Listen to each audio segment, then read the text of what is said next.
feel like Gordon Bombay would have taken his career to even further heights. Everything's flashy, everything's cocaine, everything's Fun. Open wide for some soccer. I don't care what you think about what your personal thoughts are at home. I care that you hate the Cowboys. Call this college rule.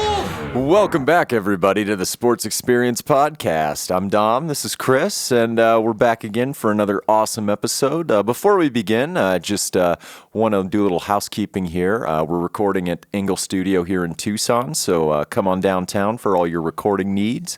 And please subscribe to our YouTube page. Subscribe and follow us on Instagram and all the socials.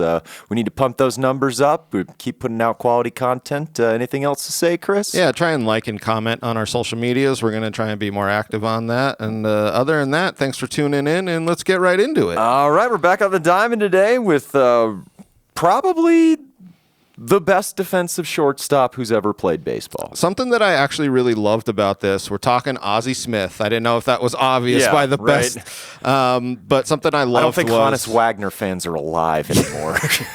was his improvement on the offense, because everybody knows him for defense, but we'll see. He's a wizard. Yeah. One could say grand, but one can't. Well, we already had the grand wizard in baseball. We all know that. That was Ty Cobb. Exactly. So you can't be repeating in the Hall of Fame with Ty Cobb, though. Yeah. But Ozzie Smith, everybody. Osborne Earl Smith, born December 26th, 1954 in Mobile, Alabama. But he grows up in Los Angeles. Yeah, he grows up in the Watts district of Los Angeles. He said he lived through the Watts riots when he was 10 years old. He said it was probably one of the more scarier things because no idea what was going to happen. You're living Boys in the Hood almost. Yes. Pretty much for the 60s. But he big family, 5 boys and 1 girl. His dad was a delivery driver for Safeway, and his mom was an aide at a nursing home. Yeah. His mom was very big on education, which helped Ozzie kind of advance his professional life as well. Yeah, we see her being a huge influence on his just overall work ethic and all of that stuff. And then I think in junior high school, his parents got divorced, and that whole, you know what I mean. Well, as a kid, he was very active with sports, like at the Boys and Girls Club and things like that, because kind of sports is your way out, as we've seen in many of these episodes, for economically disadvantaged youths.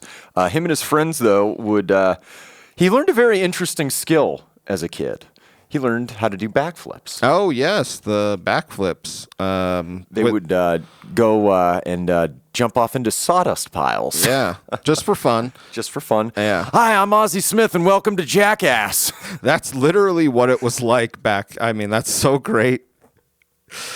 But he honed his baseball skills. He would throw a ball against a brick wall, and he would get closer and closer to improve his reflexes. And for any of the youths out there, it certainly worked for Ozzie. Maybe give it a shot. Yeah, his reflex skill was obviously like above and beyond other guys. I saw something interesting because we see these guys who are just like really great athletes, and they're just like, well, he was great in basketball, he was great in football. And for Ozzie, I saw him say he was just like, yeah, I was good in other sports, but like I knew baseball was my thing. Yeah, and he would take the bus or ride his bike to Dodger Stadium as a kid, so he was kind of baseball through and through.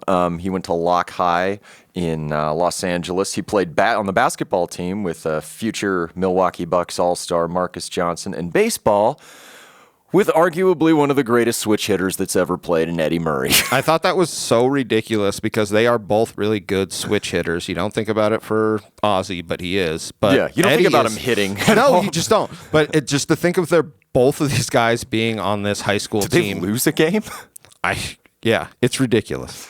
So he graduates in 1974, and he gets a partial academic scholarship because he has to walk onto the baseball team at Cal Poly San Luis Obispo. Yep. And by his freshman year, he's already starting for them and enjoys a very successful college career. This is where he actually learns to switch hit. Oh, okay, yeah. Yeah, so in high school he wasn't, but in college he was taught by his coach there. And by 1977, when he graduates, he was an All-American and still holds the records for bats and stolen bases. So that's pretty good on Ozzie. Yeah, and it makes sense for just the style of play he has. He's your typical top or bottom of the order hitter to get on base and make things happen with his legs. Yep. There's a very good story that happens in his professional career regarding this. Well, I find it interesting because we always harp back to his defense, but he actually, outside of, and this is going to make you sad, outside of the Padres, he actually had great offense throughout his career. Oh, Chris, God damn it. I thought it was interesting. He was actually drafted first by the Tigers, but they couldn't agree on a contract. Yeah, he was holding out for kind of more money, as one should do when you become a professional. But he ends up signing for less than what he was holding out. It was, he ended up signing for less to go and play for San Diego than what the Tigers were actually offering him the year before. I thought it was really interesting. Well, he was drafted in the 7th round by the Tigers in 76, and then eligible again in 77. The Padres take him in the 4th round. And all he got was a $5,000 bonus when he was looking for 10. Yeah, I think he was looking for 10, yeah. But he's on the Padres in 1977. He plays for the Walla Walla Padres of the Northwest League. And does a pretty good job, but only plays in a handful of games. But in 1978, he's invited to spring training with San Diego there in Yuma, Arizona, taking the 310 to Yuma with Christian Bale and Russell Crowe. Oof. But when I was a kid, we actually used to drive to Yuma and Palm Springs to catch Padres and Angels games when they used to do the spring training. And they'd have it in places like Tucson, too. Yep. You remember that? But in 78 spring training, the Padres then coach Alvin Dark, who was a shortstop on a World Series winning team. He managed a World Series winning team with Oakland. He told Ozzie, "You're going to be my guy until you prove you can't do it." I thought it was pretty amazing because he had not even really much minor league experience. He comes into spring training and he goes, "You're my number one guy, and if you can't, we'll cross that bridge when we come to it." And what Ozzie said was it gave him all the confidence he needed. And then they fired the coach in spring training, which is ridiculous, but it's like, this guy knew baseball. That's what he said. It was one of those things where it was like he gave him that confidence, and then the organization was just like, "You remember that guy? Yeah, we fired him." Well, Chris, nobody's accused the San Diego Padres of making good decisions. Being a competent organization. Like, even the Mets win. Come on. No, it's horrible. He makes his major league debut April 7th, 1978. And then, by the end of his first month in the majors, you kind of start to see his wizardry, more or less, on a very famous play. Well, this is what I find so interesting is he literally shows his defensive prowess literally in the first month that they give it to him. And you have to give it up to just like seeing him as a great shortstop and being like, "Oh, yeah, no, this guy is amazing," even though at this time he is kind of a guaranteed out on the offensive. Yeah, he granted he only played 69 games of minor league ball, but in a game on April 20th at Jack Murphy Stadium against the Braves. 420. Oh, 420. Woo! Hitler's birthday too. Woo! And Columbine. Woo! Oh shit. Anyway, Jeff Burrows hits a ball up the middle, and Ozzie's moving towards his left, and the ball, I guess, hits a rock or caroms behind him. He grabs it because he's moving to his left with his bare hand, falls to the ground, and guns Burrows out at first base. Go to YouTube. It's there. It's freaking amazing. I'm going to say this probably a couple more times, but these are some of the best defensive highlights you'll ever see, and he has like tons of them. Like, he's got a fucking sizzle reel on defense that I don't think any shortstop will ever have. The stuff they had to cut would be a sizzle reel for somebody else. That's a sizzle reel crazy. For an all-star. Yes, that's like, what he has so many unbelievably great stops. Yeah. So he hits 258 that year. The Padres are kind of like a mediocre team. Like, they have decent players. I mean, like, they have Dave Winfield and Randy Jones at this time, but it's not like their team is absolutely complete. Yes. You know what I mean? So they're kind of mediocre. 40 stolen bases, 1 homer, and 46 RBIs. He led the league in sacrifice hits. Ozzie was a good bunter. Knew how to handle the bat pretty well in that regard, and finished second in Rookie of the Year. NL Rookie of the Year. So you're thinking, hey, everything's looking up for Ozzie this Smith. is a great shortstop prospect for the Padres, and they really should have been looking at him as like the future. Yeah, just like a cornerstone of your franchise. Yep. At the end of the year on October 1st, 1978, for Fan Appreciation Day, Andy Strasburg, the promotions director, knew that he could do backflips. Well, he used to jackass days. Well, he used to do it before people would show up at the stadium when they were all just kind of hanging out. He would like bust a backflip, and he was like, you should do that when the fans get here. Right. And it was like, okay. So yeah, Fan Appreciation Day, he started his famous, now that everybody knows him as the man that does the backflips. He should have done gymnastics too. That would have been man. cool. Or, jumped out of an airplane at those extreme games. Now we're talking. So in 79, the Padres really wanted to get him working on his offense, maybe develop a little power where there might not be any. But he very much struggles in 1979 at the dish. Well, we see this happen sometimes where they try to improve whatever they are doing, and it takes time. And in this time of them essentially changing stuff, they literally, I think he went like 0 for 32. Yeah, hitless in his first 32 at bats.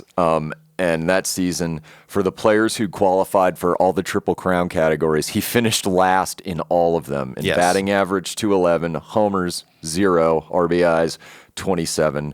But he's playing Gold Glove defense. Like, you just can't take him out of the lineup. And the issues start to arise between the organization and Ozzy and his agent looking for more money. Looking for more money. And then I saw something that I thought was interesting where he felt like they were trying to do like incorrect things for his batting, like put more power into it, where he felt like he should have just been hitting more ground balls and legging slap it out. Hitter, yeah. Which you gotta be legging them out. Yes, exactly. And then this is going to come back later too when he goes to the Cardinals. But that's the thing, is he felt like they weren't, as an organization, doing right by him. And then nobody on top of that, Chris, just nobody accuses this organization of doing good things. And then on top of that, they weren't paying him shit. Yeah. For literally Golden Glove defense, they were like, no, we're going to pay you the league minimum. $72.5 thousand dollars. I mean, I'm making that right now at my job. It's brutal. To think that he literally wins the Golden Glove and then that's the contract they offer him. Yeah, so his agent went on a radio and said Ozzy will race in the Tour de France if he's not paid more. And then Ozzy's like, I don't know what this motherfucker's talking about. No, he literally says, I don't know what the Tour de France is.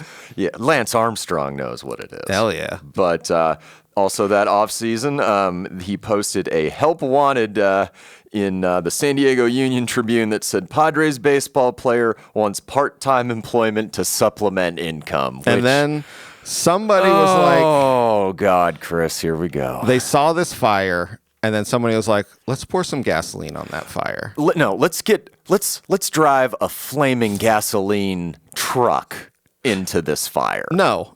Let's do 10-cent beer night. Let's without attractive middle-aged women showing off their tatas. And the owner's wife, Joan Kroc, proceeds to, I don't know how she contacted him. Can I just say fuck Ray Kroc? I mean, like, you're poisoning the world with your menu outside of the McRib, which I fully support, but your wife, oh boy. I was just going to say, I've never met anybody that supports the McRib more, but this is seasonal. Yeah. This is like supporting Christmas for Dom. It really is. Yeah. Like Jesus' birth almost. But she decides to offer him a job as an assistant gardener at their estate, which has just tinges of racism, student athlete to it. And not a gardener, but assistant gardener. Assistant gardener. All of it. He has to be an apprentice first, Chris. And that pretty much just is the gasoline truck on everything. Like I was saying, this should have literally been the cornerstone of your team going forward for the next decade, and they say some racist shit and won't pay him. Like, they paid him so little money, it's insane. It's not commiserate with, his productivity. Yes. And him on the defensive side. But in 1980... he has a single season record for assists by a shortstop with 621 and wins the first of 13 straight Gold Gloves. So if you ever are in a trivia question situation where someone says, who won the Gold Glove at shortstop in 1980X in the National League? You just say Ozzie Smith. As we're going through these years, just know every single year he won a Golden Glove. Yeah, like All of them. Unfreaking believable. Led the league in sacrifice hits and a career high 57 steals, which is pretty awesome. No, this is where his offense starts to kind of come together. All where the relationship between his agent himself and the front office and ownership is just spiraling out of control. Yes. Just deteriorating by the day. And in 81, he makes his first All-Star game for those Padres. Before the year in March in the Yuma Daily Sun, this is where they got the Wizard of Oz nickname, which is just perfect. Well, it all kind of comes together. The backflips, the Wizard of Oz. He really cements himself as this like personality on top of like showing people, yes, I am the best defensive player. And he was such an affable and cool dude. That was the other thing. Just a nice person. No, but he was very, like you said, affable and just very personable, where you were like, oh, this guy could be our friend, and like very like. How can you hate Ozzy Smith? I know, I love it. So that year had led the league because it's a short season due to the strike, because you know how baseball loves those labor stoppages. 110 games, led the league. He had 507 plate appearances, led the NL in at bats, hit 222. And also played some Gold Glove defense in 81 for those Padres. Of course. But then in 82, before the season, everything kind of comes to a head. Because there's another team in the National League with some shortstop issues. And that is the St. Louis Cardinals. Gary Templeton, an all-star himself, is really not getting along with Cardinals management, his coaches, and the fans. And the fans. I saw he had an incident where the fans felt like he didn't leg out a play. He didn't, give it his effort, and he literally was yelling back at the fans. Making gestures towards the fans. You pick it, and he literally had to be dragged off the field. And the Cardinals were like, look, we know you're an all-star shortstop, but you need to, and this is what happens with players. They're like, you need to move on because this is just bad for everybody. You just need a change of scenery. Yeah. And it actually, because this is kind of looked at as kind of like a silly trade, if you will, because Gary Templeton's great, but Ozzy's like, he's the wizard. Well, Cardinals had a plan for Ozzy. Yes. San Diego was just throwing stuff against a wall and hoping it'd stick. The Cardinals kind of have a plan to get themselves out of this Templeton situation, because at the 81 winter meetings, Padres general manager Jack McKeon told Herzog, Smith's unavailable. We're not going to trade him. He's untouchable. But the more the issues between Gottlieb and the front office persisted, that's when we start to see the wheels move on this trade. And that's kind of what you see with these guys is at some point they're like, look, this guy will never be traded. And then they get so fed up with the relationship, they're just like, all right, let's hear what you have to offer. Well, and the interesting thing is, Ozzy has a no-trade clause. Yep. And don't get me wrong, as incompetent as the Padres are, moving from San Diego to St. Louis, especially when you can afford to live in San Diego, is not... It's not very attractive. No. It's not an attractive option. Originally, when he heard this trade, he wanted to deny it. He wanted to invoke his no-trade clause and just say no and work stuff out in San Diego. But this is the genius of Cardinals manager Whitey Herzog, who is arguably one of the best managers in the 1980s and a top manager in Major League Baseball history. Him and some of the Cardinals brass go out to San Diego to meet with Ozzy during the winter. And Ozzy said that touched him so much. It made him feel like he was wanted. It made him feel like he would be a piece in a team with an actual plan to do something, a plan to win. Whitey Herzog told him, you're going to be my starting shortstop in the World Series. And, I mean, that lit a fire under Ozzy's ass for sure. And just coming from an organization that undervalued you to going to someone that you're not even part of yet saying, like, hey, I believe in you to do this. I mean, the end result, it's like leaving a toxic relationship and being like, oh, this person likes me. Yes, this person likes me. So on December 10th, 1981, Ozzy is traded to the Cardinals with Steve Murrah, Al Olmstead for Gary Templeton, Sixto Lescano, awesome name by the way, Sixto, and then Luis De Leon. I'll say this one thing. This is a bad trade for the Padres, But Gary Templeton played all-star level shortstop for them. And without him, they probably don't make that World Series in 1984. That's what was said was, so for the organization, Templeton actually was probably better because he helped him get to that World Series. He was already like established as a player. He didn't need to have this growth that the Cardinals essentially. Because I've seen this organization trade all-stars and future Hall of Famers for fucking washing machines and home appliances and the equivalent of, you gave away the crime dog for a fucking washing machine! Jesus, tap dancing Christ! So I'm not particularly mad. But Ozzy, unlike being an all-star like Templeton, just completely flourishes and becomes a Hall of Famer in St. Louis. And it's something you don't know if that's going to happen in San Diego. So it was the right trade, but people look at this and are just like, how can you give up Ozzy and not try and make that work? Yeah, so in spring training, a major league moment happens for Ozzy, and it kind of turns around him at the plate pretty much for the rest of his career. Well, I mean, he shows up, he outruns everybody, and then he's in his pajamas. In his pajamas, and then he takes some swings, and he says, hey, man. Whitey comes up to him. You may run like Hayes, but you hit like shit. And so Whitey Herzog has this bet where he's like, shut up, darn. It is such a major league bet. I wonder if they really got the idea from this. I hope they did. I really do. He said, hey, man, for every pop fly you hit, you have to, this is what Whitey said, for every pop fly, you have to pay me $1. For every ground ball, I'll pay you $1. You should be hitting the ball on the ground and legging them out. And by the end of the year, Ozzy said he won close to like $300. Yeah, but that might be the greatest investment in Cardinals history.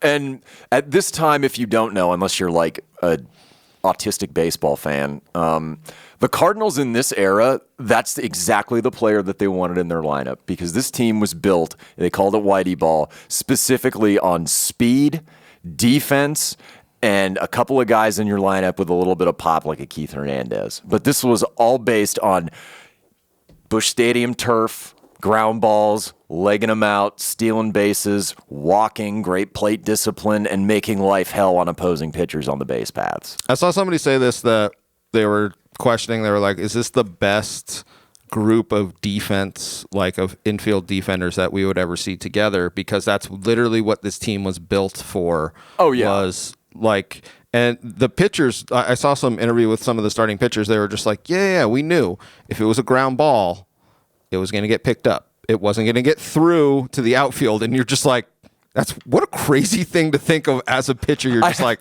I got to hit a gapper every time to have a shot. Yes.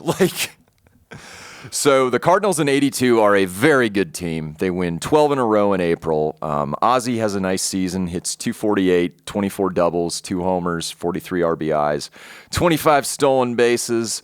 And Herzog had this great quote where he said, because he wins a Gold Glove again, he says, if he saved 2 runs a game on defense, which he did many a night, it seems that he was just as valuable to the team as a player who drove in 2 runs. I think this is my favorite quote as to what Ozzy means to a baseball team. And then to this Whitey Cardinals team, because I don't know if that would have been as impactful to other teams. It essentially wins them games to have this, just like you said, literally stopping 2 runs maybe every other game. This style of baseball, not to go on like a rant or a tangent here. Not to yell about washing machines. This style of baseball is lost now, and it makes me sick, because not only is this exciting and would actually bring more eyeballs to the game, analytics has basically erased all of this as far as stolen bases and putting pressure on pitchers and things of that nature. Like, this style of baseball wins you games. These types of skills are lost in scouts' eyes nowadays. And it's particularly sad because St. Louis during basically the decade of the 1980s is arguably the NL's one of their best teams. Yeah. I saw somebody talk about the Royals when they were doing small ball in the recent years, and they were like, oh, it's like the Cardinals. And someone was just like, the Cardinals would have mopped the floor with that, because it's just, they did what you were saying, they did that to the entire team. They were like, no, we're going to go through your whole pitching staff, by like the 6th inning. It's crazy. But the thing is, if they played in today's era, they would drive opposing pitchers insane. Guys don't know how to hold runners on because nobody steals bases anymore. I know. It would just create havoc. And John Smoltz brought it up on MLB Network once where he was like, you know what? A team who doesn't spend money like the Pirates should put a team like this together and just see what happens. Just see what happens. And honestly, I think a team, I mean, granted, you're not going to find Ozzie Smith, in the minor leagues, but by that same token, you could be competitive. Yes. Playing this style and of you're baseball. not competitive right now. Yeah, you're not competitive because you don't spend any money. Yeah. But so they go 92-70 and win the NL East. They sweep the Braves in the NLCS. Ozzie has a game-winning sac fly in Game 1 of this series. He hits .556 as well, which is pretty impressive. And they go to the World Series where he's the starting shortstop for Whitey Herzog, which is pretty awesome to have that happen. Like that. And it's like what he said. He was like, we have a team set up. We could do this postseason run. And so they're in the World Series. In one of the more exciting World Series, 1982, they play the Harvey Wallbangers Brewers. Goes all the way to 7 games. And they're down 3-1 in the 6th. Ozzie gets a base hit and starts a rally. And the team ends up winning 6-3, and he's a World Series champion, which... that had to be like a crazy year for him to go from San Diego and all that drama and then just show up and win a title. Oh, my God. It has to be so – the feeling has to be so great. Also with the Cardinal organization because they kind of were like getting there, and now they're, put it together. Well, they hadn't won, I think, since 67. Yeah. So, I mean, it had been a little drought. And I think they have the second most titles. Them or Boston in MLB. 83-84 combined, he gets 249. Now he's $1 million man. Yeah, he's got a new contract. They're like, hey, he's going to be our shortstop. They did what the Padres couldn't do. Exactly. A lot of teams do that, Chris. A lot of guys' girlfriends are in there. A lot of guys' girlfriends are in there, my man.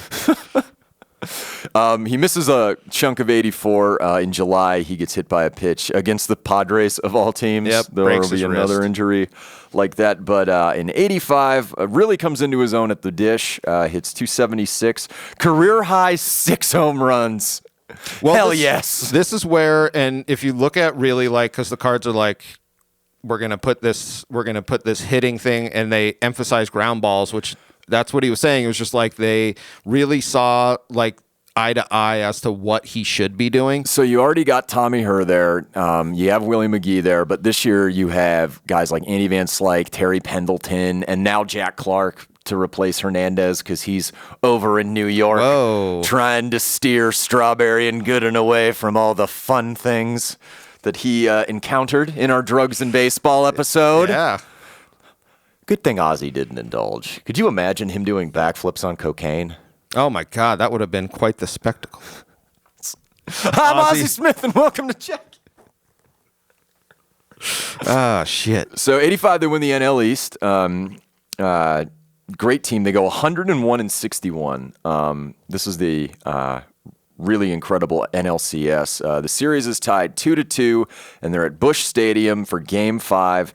And in the bottom of the 9th, the game is tied 2-2 with Tom Niedenfuer on the hill. And Ozzie is batting left-handed, and this is important. Why, Chris? So, like you said, he's a home run hitter. Total. Chicks dig the long ball. Oh, man. This year he had 6. All of those are right-handed. All of his previous home runs were batted right-handed. He actually had 2,967 plate appearances before this one. I know he hasn't done well against this guy, but I got a hunch he's due. I don't know. I got somebody on the other line for some white walls. I'll call you back. Well, I don't know. And then we get one of the more famous calls. Yeah. That's something that I love with this, where you know it by all of it. The sound, all of it. Jack Buck, longtime Cardinals and national broadcaster, probably the voice of baseball in the 20th century, for much of the 20th century. Ozzie gets a pitch, corks it into the right field corner for a home run, and Jack Buck yells what, Chris? Well, it's interesting because his first home run, I just want to say, left-handed, is a walk-off in a to take a 2-2 series lead in the bottom of the ninth of a tied game and at home. Ozzy's quote was, this is one of my favorite things. He goes, I just wanted an extra base hit to get in scoring position because I know that it meant so much. And he said it came off the bat, and he goes, whoa, that looks a little high. That was his reaction was, that's a pretty high. Oh, my God. Yes. It was one of those where you're just like, oh, shit. Oh. It's one of those Urkel moments. Yeah. Did I do that? And then, literally, you hear it as he's rounding the bases. You just hear, go crazy, folks. That's gonna be a home run. That line coming in. You had that. Oh, God, you had that perfect. Oh, man. So he wins another goal. And then in game 6, Niedenfuhr's on the hill again. And Jack Clark, who he was thinking, they're going to pitch around me to pitch to the other wayfish batters in my lineup who aren't power hitters. He was pretty much the source of power for this team. Niedenfuhr just grooves him one, and he parks it into deep left field at Dodger Stadium to send the Cardinals to the World Series against the Kansas City Royals. And I'll be in the cold, cold ground before I recognize Missouri. Sorry, I had to get that in there. This World Series is a little weird. Well, it's weird, it's controversial, but one thing we can agree on, and by the way, I think it was the NLCS before Game 1. Vince Coleman, who had stole over 100 bases that year as a rookie who came up like a month into the season.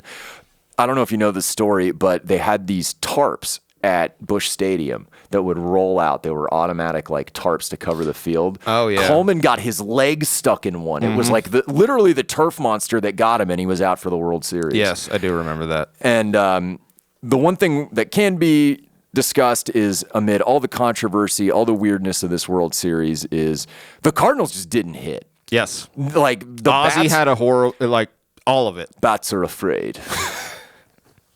I say, fuck you, Joe Boo. I do it myself. Well, that's the thing is we get into this World Series. We'll talk about the controversy just off the bat, and then we'll get into really why the Cardinals lost. But Game 4, I believe it was.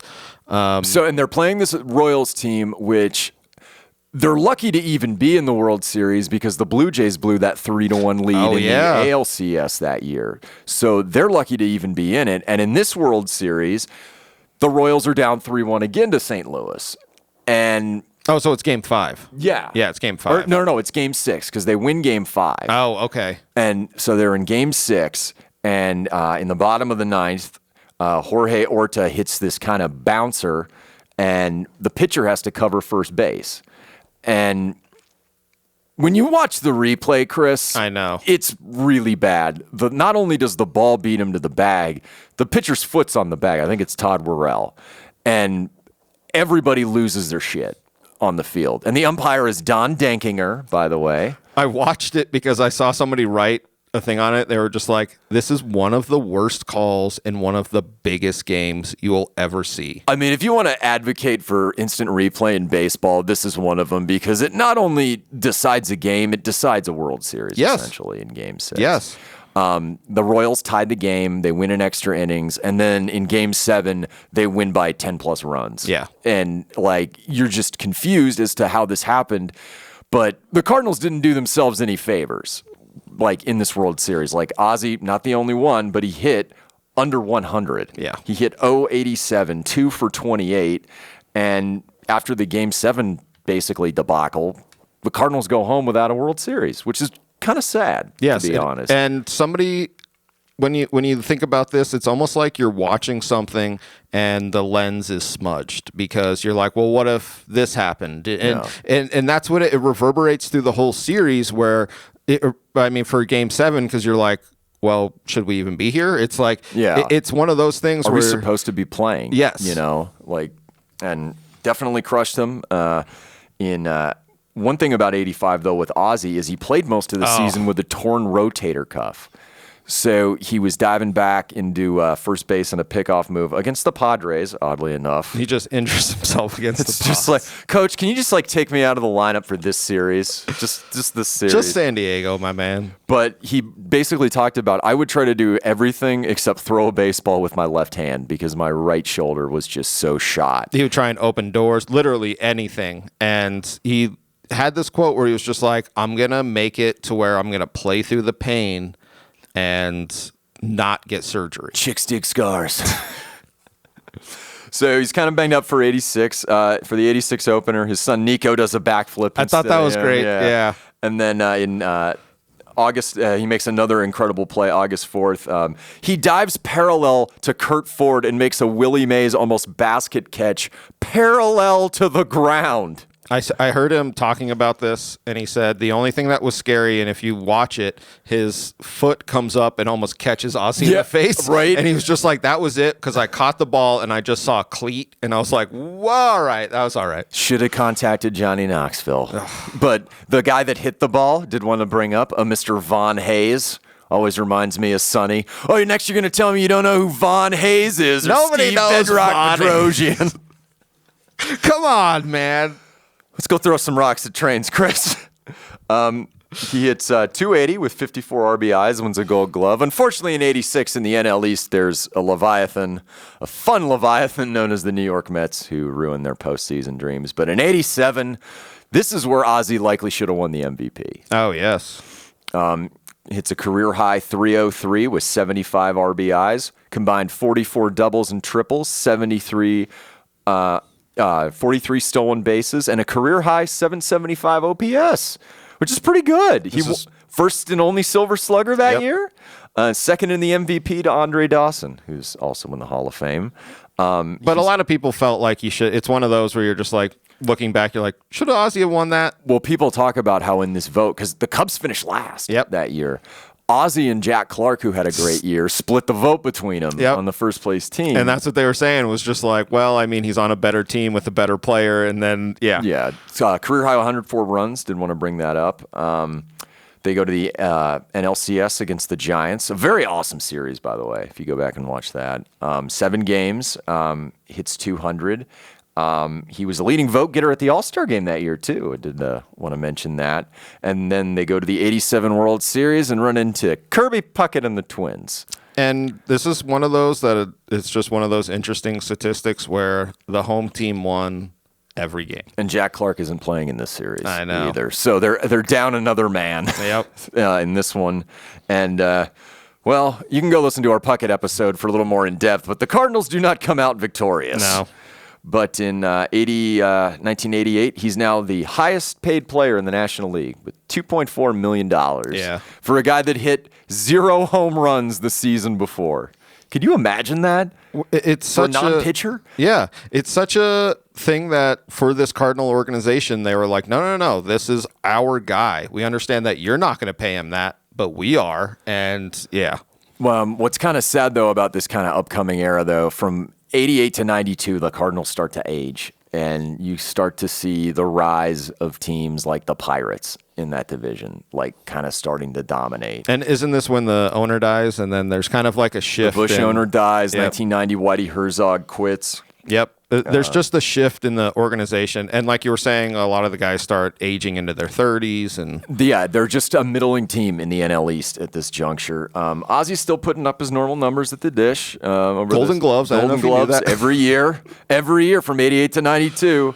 Hitting 276, 232 RBIs. Then in 93, I did want to bring up in 1992, he joins a softball team for a power plant in rural America. Doesn't end up playing in the game. He's lost at the mystery spot. Lord Palmerston! Get rid of those sideburns. You asked for it, Boggs! I think that might be the most referenced thing on this entire podcast. I don't care. One episode of The Simpsons. Hey! 93, this is the first All-Star game missed. So basically since like 1980. He hits 288, though, 22 stolen bases. 94, he makes the All-Star game again. Really starting to age, though. Yes. But he's 40 years old. Yeah. At this point. He plays in only 142 games in 94 and 95. He does record his 2000th hit, though, this season. And he had a great quote where he said, I wanted to get to that number because people always associate me with defense. Yes. And to his credit and his longevity, he did a fantastic job at the plate, despite, some power limitations, I would say. But in 96 is when kind of things start to come to a head because Tony La Russa and that rat's nest of hair that he has comes to town. Well, Tony comes in, and there's something that I feel like has to happen with these guys who are aging out, but they're still the best guys at their position. Yeah. And it's kind of like, no. We understand you're going to be the best this year, but we need our youth to come through. Yeah, and that's what I feel like thinking. Like, I'm not managing for just this season. Yes. I'm managing for the next 5 or whatever. God, he was in St. Louis for fucking like decade and a half, I think. But that's what happens because Ozzy said going into spring training, he felt like he was the best shortstop by far. And he played way better in spring training than Royce Clayton. But Ozzy gets a little bit banged up, and La Russa opts for Clayton, which I think they acquired from the Giants. What ends up happening is Ozzy's playing like every third game, though, this year. Makes the All-Star team just because that's what you do with guys at the end of their career who are set for Cooperstown. Hits 282, 2 homers, 18 RBIs, and the Cardinals win the NL Central. They win the NL Central that year, 88-74. Go to the NLDS and break my heart. Sweep you. Oh, Trevor Hoffman, why do you haunt my dreams so? He goes 1 for 3 with 2 walks and scores a run in a Game 2 win. And then they go to the NLCS against the Braves, and they kind of screw the pooch. Ozzy doesn't record a hit in the whole series, but they're up 3-2 after 5 games. And the Braves are defending champions, and they take the series back, and they end up losing, and Ozzy retires, which is kind of sad. I thought it was a little interesting. He had great defense in this last series. Yeah. Not an error, and I think he had like 4 or 5 assists in one. But like 0 hits, and every single game that he started, they lost. Yeah. And that's kind of one of the things where it was like, oh, yeah, this is it. This is the end. They let him pinch hit at the end, I think, when they were losing by like 8 runs. It's like you're watching the end, and you're like, you don't want him to go out like this. Yeah. Like, come on.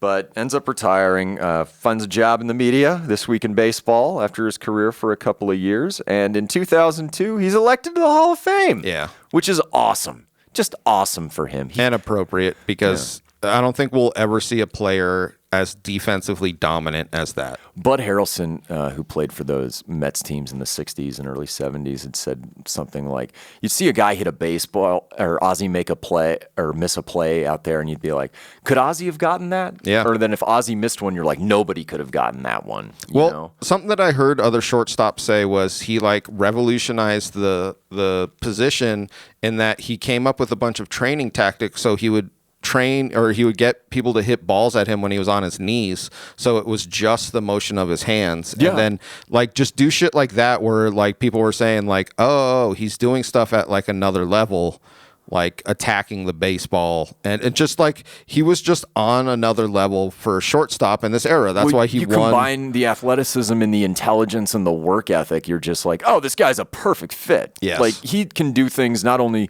with his body, but with the baseball, which is insane. With the rotator cuff being torn. That's the thing that when I saw that, I was just like, oh, Jesus.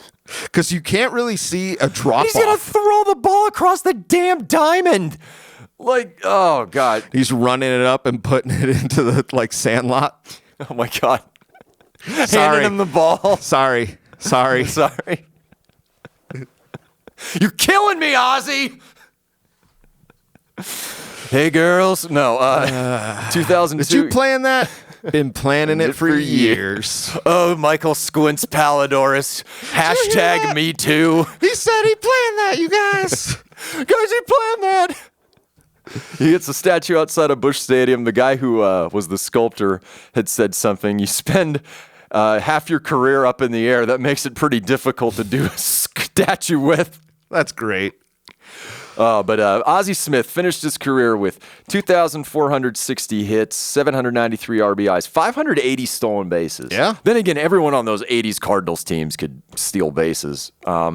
He had the most All-Star game votes to not hit a grand slam. I saw that. I loved that. That's so great. 978 fielding percentage, 13 Gold Gloves, 15-time All-Star, and his number one is retired by the St. Louis Cardinals. It's got to be. It has to be. And this is the only thing about this Cardinal 80s team is they were almost a dynasty because literally they could have had 3 in 5 years. And Yes. I mean, every World Series they played in went to 7 games. I know. Which is one of which probably shouldn't have. But that's the thing is that it really could have been. They had one, which is fucking great, but one of the best defensive teams you will ever see. Oh, absolutely. And Ozzie Smith, key to that. Yeah. Yep. Centerpiece. Absolutely. Thank you, everybody.